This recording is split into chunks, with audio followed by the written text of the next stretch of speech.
Record. Okay, perfect. All right. So what I kind of want to practice on after looking at the character intake is the relationships that the client has in their life. It seems like that's the part right now that the client is having the most challenging situations with.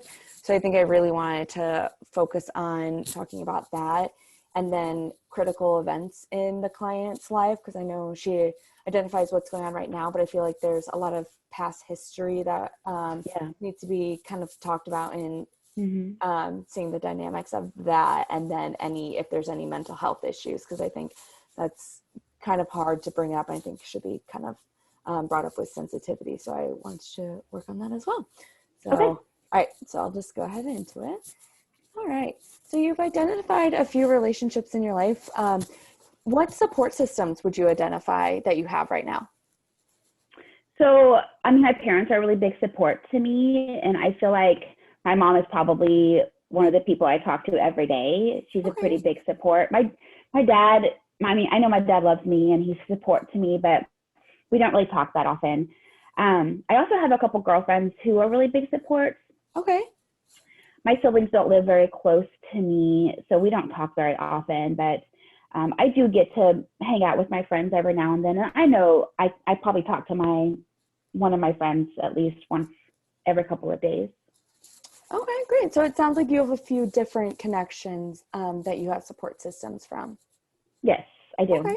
I know you said that you are married. I know you guys are going through things. Do you still consider your husband or any of your children support systems, or would you identify these other people as more support systems for you currently? I think my husband is a support to me. I mean, we're having some challenges right now.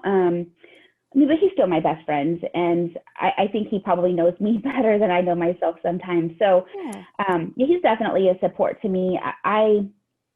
I feel like my children are the ones who I'm having the hardest struggle with right now. My girls just turned 18, and we're having some pretty significant challenges with our relationship. They want to move out, and it's really caused me to have a lot of this anger. And they don't like me when I'm mad, and I don't like myself when I'm mad. And so I think that's caused a big strain on our relationships with one another. Yeah. So when you say that you get angry, do you think that you would identify this as like a mental health concern in your life, or do you consider it normal angers towards the world, or what would you kind of categorize that as? Yeah, I mean, I've never been diagnosed with anything, but when I get angry, I find myself thinking back to like the past and how all of that anger that I've probably stuffed down for years and years and years keeps coming back up. And I find myself angry about things that happened years ago, decades ago, right? And that has, I think, caused me to think more about what could be going on. Like, am I depressed? Do I have some undiagnosed something going on with me? Like, do I need medicine? Like, I've been thinking about all of those things, and I just don't know what the professional diagnosis would be, but I definitely feel like my anger is something that has to do with my past, with a lot of the stuff that I've gone through. So my girls, I raised them pretty much by myself after their dad left. And then when he came back into their lives, I was very upset for a really long time. And I never told anybody that because I felt like the girls needed their dad. But he left us. And then he comes back and he's the hero. And that has been really hard for me for a really long time. And I think it's just all kind of falling down on me at once. Yeah, and it sounds like there's been what you've identified as years of things kind of building up. Has there been ever a time in your past that you've ever talked to somebody, or you felt like you've opened up or done anything that you felt helped you cope with any of this?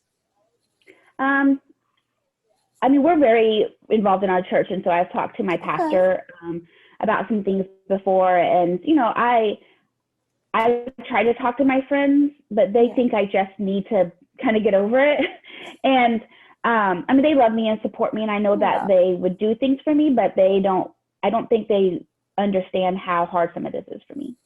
Okay. Okay. Well, do you think I know you've talked a few things about your past that you felt like kind of built up. Do you have any of those moments that felt like critical events that have really impacted your life? This can include anything, such as breakups, or I know you've talked about your ex with like your children, if he's ever been involved, or anything similar to that you felt has really made impacts that feels like it's impacting you today.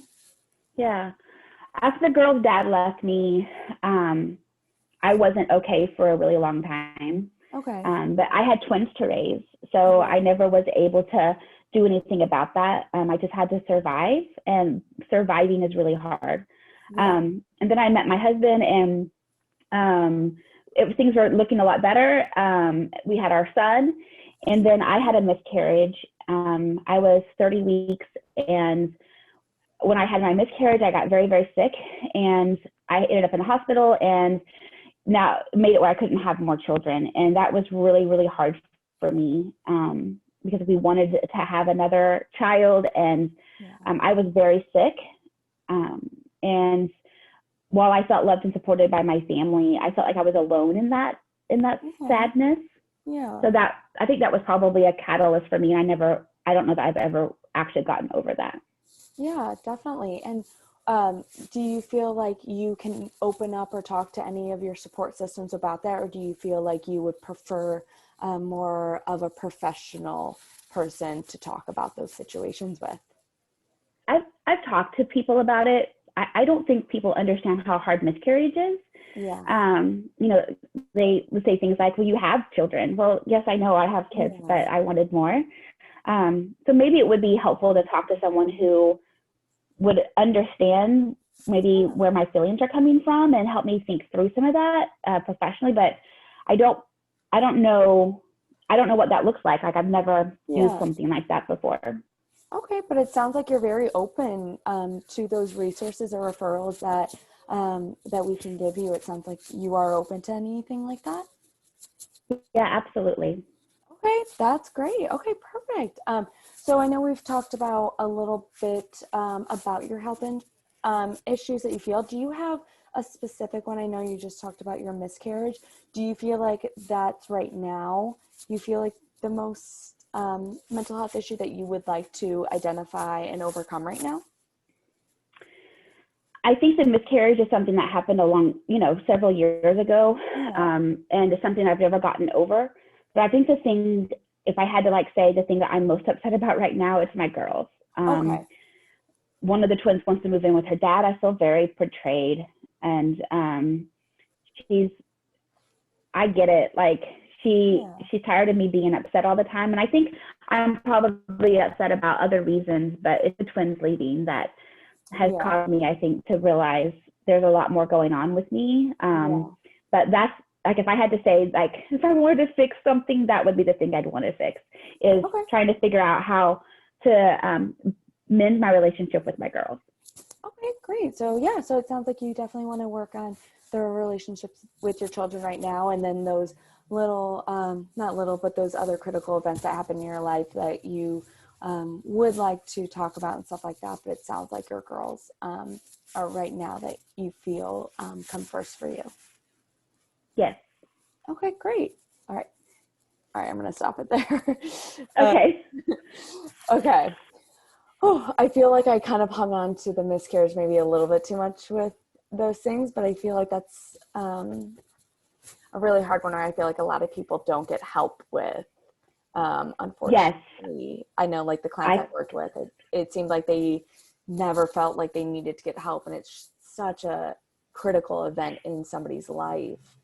It is, and it's a stigma that is so hard, I think, because the general public doesn't understand miscarriage and doesn't understand the trauma and the depression and the sense of loss and the grief that comes with that. Yeah, I personally, like, I've had 3 miscarriages personally, and one between each of my children. And it's just really, really hard. And so, I mean, I think that you were right on the money with honing in on that, because Okay. I feel like miscarriage is something that if you don't Overlooked. deal, it's Yeah. overlooked. And if you don't deal with it, it kind of just bubbles, right? Yeah. Like, Okay. Well, I'm so sorry to hear that about you, but I'm glad that I didn't overdo it. That's what something no, you I didn't didn't at want to all. hone too much on it, but I just felt like it Yeah. was really important that I didn't want to get bypassed with Yes. over the other things happening. Yeah. Um, No. all right, perfect. All right. So I'm gonna go ahead and stop recording.